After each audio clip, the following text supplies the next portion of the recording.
Hey everyone, it's Dana Publicover, and I want to talk to you about empathetic considerations for remote meetings.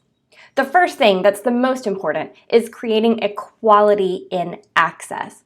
And what I mean by that is by making sure that everyone can access the information and participate in exactly the same way. For managers and for companies, this comes in the form of making sure that everyone has the same level of equipment. So everyone has the same speed of computer. If one computer is fast, every computer needs to be fast. Making sure people have comfortable chairs. We're going to be working from home a really long time. We should be comfortable. Making sure that you provide that equipment. But it also means equality in access to information. If you're having a workshop or you're running a meeting where half the people on the meeting have access to some information and half of them don't, there's an inequality there. And that's already going to create tension, and it's going to change the entire outcome of your workshop and your meeting. So make sure that everybody has access to the same information in the exact same way. Another way that I like to do this is to make sure that everybody's camera is on. Some people can be really uncomfortable with this, but it's especially important now that we can't see each other and we don't have that human connection. You'll be able to pick up on subtleties when you're running a remote meeting that you wouldn't necessarily hear over the phone. So making sure that you can see people, that you can see their faces and watch those expressions. Look for discomfort. Look for someone who wants to say something but doesn't quite know how to interject. Another way that I like to do this is less important now that we're all dispersed, but when some of us are remote and some of us aren't, that equality and access comes through in the form of having everyone log on to the meeting independently. When you have people gathering in conference rooms, so you have like 3 people in one room and then one person remote here, and then like a group of 5, you get those side conversations. And that again creates inequality in access. There's information that not everybody has.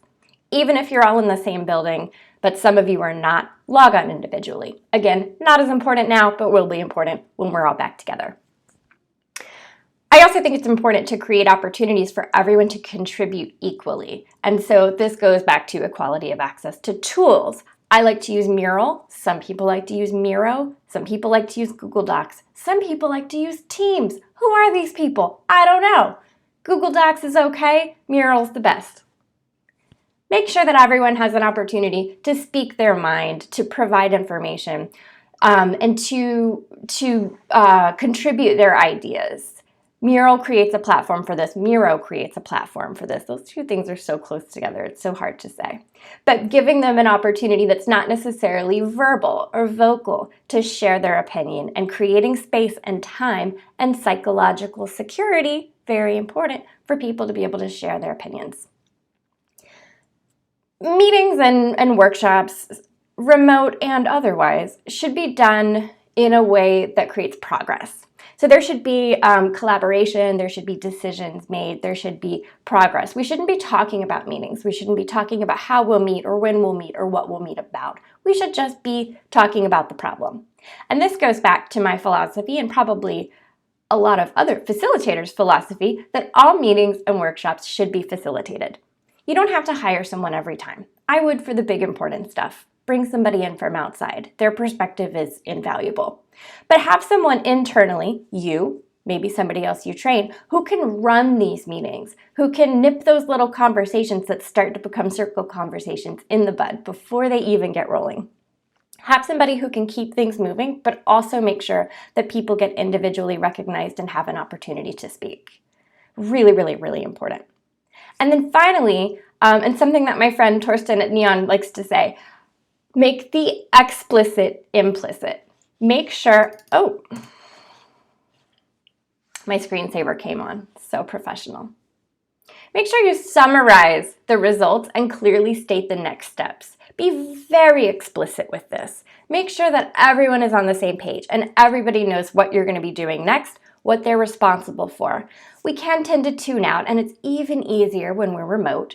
So just make sure that it's very clear what is expected, what has been accomplished, what needs to be accomplished, and what are the next steps.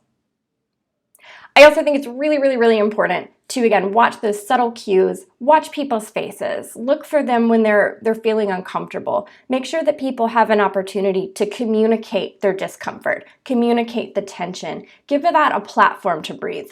One of the ways you can do that is to run a lightning decision jam with your team and just let them air their grievances. Let them put out there what's frustrating them, what's holding them back, what's preventing them from getting work done right now. I think that's really important just to give people that platform to express themselves, and again, creating psychological security and safety where they feel like it's okay to say those things. These are my considerations for remote meetings. I hope that they help you become more empathetic. If you have anything that you think I've missed, please let me know and I'll add it.